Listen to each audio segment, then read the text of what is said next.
Okay, so recently I was asked if I had ever made my own predator bait. And the answer is yes, I have made my own predator bait.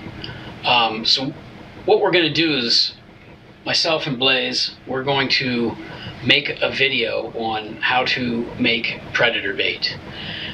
First, let me just say this. You can buy predator bait pre-made from any Trapper Supply. This comes in a squeeze bottle. It has a little pop-open lid. You can squirt out a little dollop. This is relatively inexpensive. Some places it's a little more expensive than others, but it's ready to use. And making predator bait is very time consuming, and you have to have it kind of just right, because you want, predator bait that a predator is going to want to eat, so you can't contaminate it. I suggest purchasing your predator bait from a Trapper Supply company, but we are going to go ahead and we are going to show you how to make it, the ingredients, and how to make it step by step. We're going to get her done. So right now all I'm doing is chopping up one muskrat. No bones. I'm just chopping it up fine, getting all the meat and chopping up the glands in it. And then this is going to go in a container that I'm going to cover, and it's going to taint. All I'm doing is I'm finely chopping some deer meat to add to that, just so I have some volume. I'm back out here in the Trapper Shack. I'm taking on an apprentice this year. Younger guy wants to do a little trapping, maybe learn how to do some things in the wilderness. So I'm going to do a double batch. So basically all I did, I used one full muskrat, glands and all, no bones, finely chopped, and then I finished it off with deer meat. I just want pint jars about 3/4 of the way full. Now you need to cover this while it taints, but as it decays it's going to give off gases, so whatever you put it in, you can't seal tight. So normally I would use cheesecloth, and I would just screw the lid down over the cheesecloth and the gases could escape. I have cheesecloth somewhere, I couldn't find it, so I stole one of the wife's pillowcases. Anyway, so all you're doing basically is putting that on and screwing the lid down over the top of it. That's going to keep the flies out of it from, laying eggs and getting full of maggots. This step, I'm just going to let these sit now for 5 to 6 days. You don't want them in a super hot place, room temperature somewhere. I might tuck these away in the pantry somewhere where the wife won't find them, at least until they start to stink, and then I'll move them outside. But yeah, 5-6 days, you want it to taint a little bit. This is one of the first steps for making predator bait.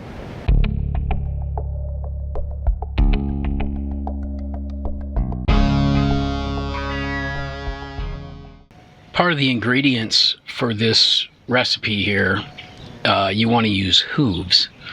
Normally I would use deer hooves. I don't have any on hand right now, so I'm going to use, these are sheep's hooves. You could also use trimmings from horse hooves, I guess.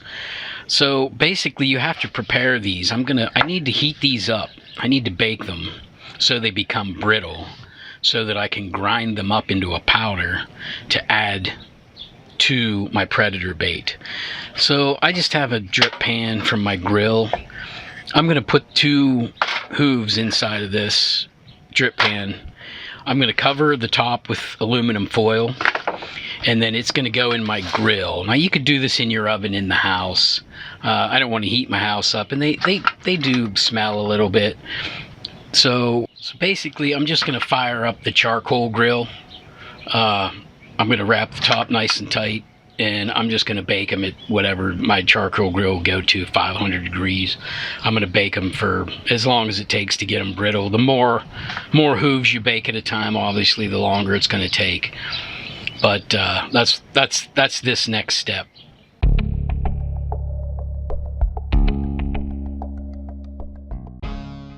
Now it goes onto the charcoal grill. I got a bed of charcoal going. Threw it on the on the old charcoal grill. I don't use a gas grill. This definitely takes a little longer, you know, just to get the coal and stuff going. I'm going to button the lid up here. It has it's got a temperature gauge on it. I don't know if you can see that. The light's reflecting off of it. We'll get that probably up 500-600 degrees easy, and we'll just let these bake a while. Okay, so some of the other ingredients that are going to go into this predator bait are, I have a little bit of sodium benzoate that I'm going to use as a preservative, my stinky deer meat. I have some vegetable glycerin, which is going to help keep it soft and liquefied. Fox urine is going to go into this. I also have some frozen mice, which I trapped around the house and around the garage. I'm going to put about 4 mice per jar, and then I have a small beaver castor gland that I took off of a beaver that I had trapped. So all of this stuff is going to be ground up and then added into the mix. So basically all we're going to do is we're going to take some of the mice, maybe about 4 or so at a time, cut them in 2 or 3 pieces, and then they're going into the wife's food processor. She'll love that. Yeah, wow, what you don't know on her. Then we're just going to pulse that, and we're going to grind these up about as fine as we can get them, and then that's going to go into our big mixing bowl.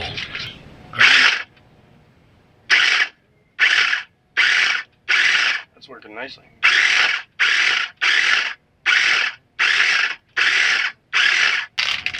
All right, our next ingredient is going to be a beaver castor gland. Blaze is just going to cut that up into a couple pieces and then into the puree, mouse puree.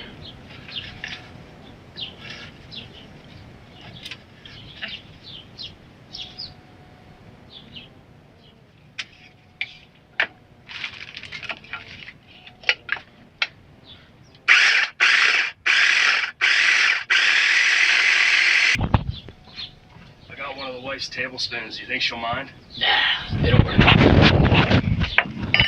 Alright, next we're going to do the preservative. We're using sodium benzoate.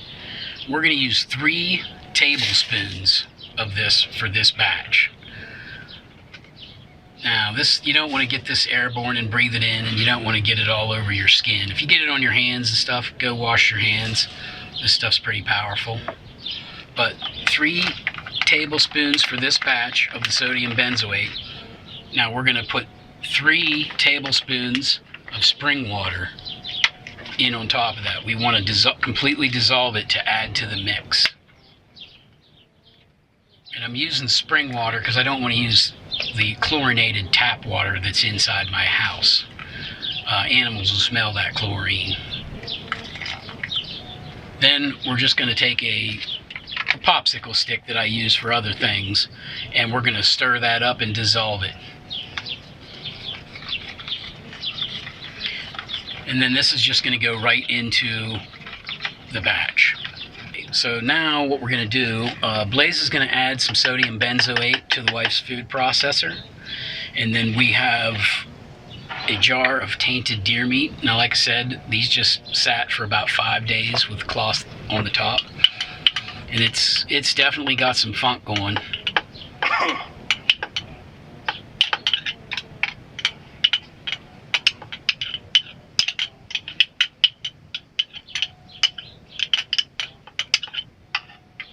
That's plenty. Now he's going to put the top on, and we're going to puree this up.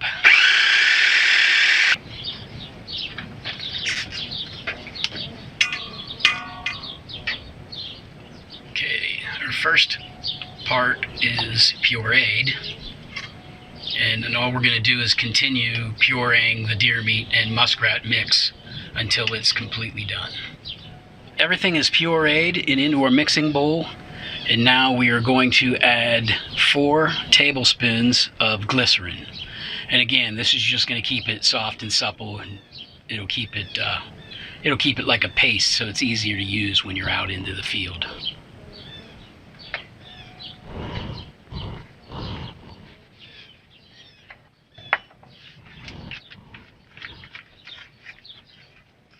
We're going to mix that in real well. Now our next ingredient is fox urine. So I know I need about 2 ounces, and that bottle was a 4-ounce bottle, and it's about half gone. So we're just dumping the entire 2 ounces in, and this is going to get mixed in very well also.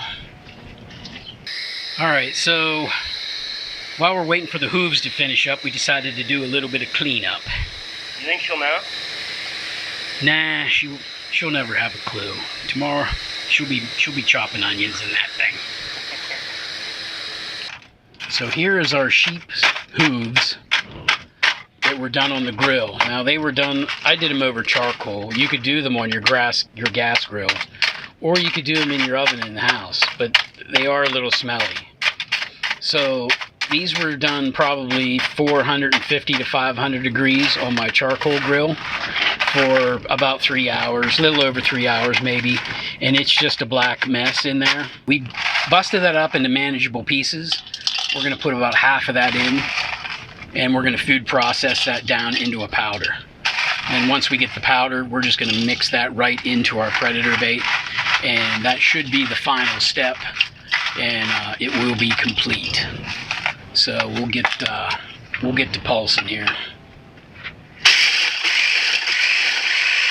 That pulsed up nice, and it turned into a nice fine powder, a nice smelly powder. That's going right into the mix.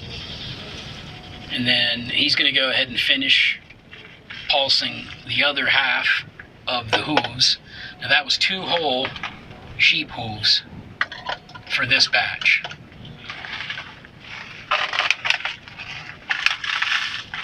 Alrighty, that's 2 sheep hooves cooked and ground. And now we're going to mix her all in well, real well. And that should be about the completion of our predator bait. So there it is. The sheep's hooves have been added. We're going to transfer this into a nice clean plastic container. And now this paste bait here, for the average set, you're only going to use about a teaspoon of this. So this stuff will go a long way. If you're gonna try and get a bobcat, you might want to add a little more, maybe a tablespoon or so. But like I said, a teaspoon is usually good at a set, and this it's pretty potent. It kind of stinks. It's something they really want to find. Good luck trapping. So we finished making our predator bait. We covered the ingredients. We covered step by step on how I make predator bait. There's lots of ways to make predator bait, lots of different recipes out there. This just happens to be mine. Now the measurements aren't exact or anything. It's just close guesstimates. We made about 2 pounds or so. 2 to 3. And we are going to use this recipe this trapping season. We're going to get Blaze introduced and putting some traps out, and with any luck, we'll have a couple videos maybe come out, later on after this season, and we'll use this bait.